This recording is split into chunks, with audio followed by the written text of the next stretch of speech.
तर उद्यापासून सुरू होणाऱ्या हिवाळी अधिवेशनात सरकारला घेरण्यासाठी उद्धव ठाकरेंचा प्लॅन रेडी झालेला आहे। उद्धव ठाकरेंनी 5 मुद्द्यांवर आमदारांना आक्रमक होण्याच्या सूचना दिल्यात। शेतकऱ्यांचा प्रश्न प्राधान्याने मांडा, मुंबईतल्या सर्वसामान्य नागरिकांचे प्रश्न विचारा, मुंबई महापालिकेचा रस्ते काँक्रिटीकरण घोटाळा, फर्निचर घोटाळ्यावर प्रश्न विचारले जाणार आहेत। तसंच धारावी पुनर्विकास प्रकल्पाला कडाडून विरोध केला जाणार आहे। आरोग्य विभागाशी संबंधित प्रकरण अधिवेशनात बाहेर आणली जाणार असल्याचं ठरलंय।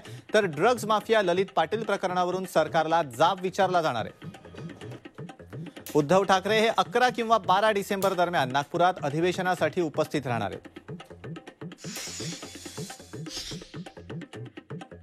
अवकाळी पाऊस, शेतकऱ्यांना पीक कर्ज नाहीये, कर्जाच्या बाबतीत हा सरकारने ज्या पद्धतीने या ठिकाणी नुसतं सोंग घेतलेलं आहे, त्यामुळे शेतकरी हवालदिल आहे आणि सरकार आपल्या दारीच्या नावे सरकारचा पैशाचा ज्या पद्धतीने चुराडा होतोय, हे खरं म्हणजे महाराष्ट्र जनतेशी खेळ करण्याचं काम हे सरकार करतंय।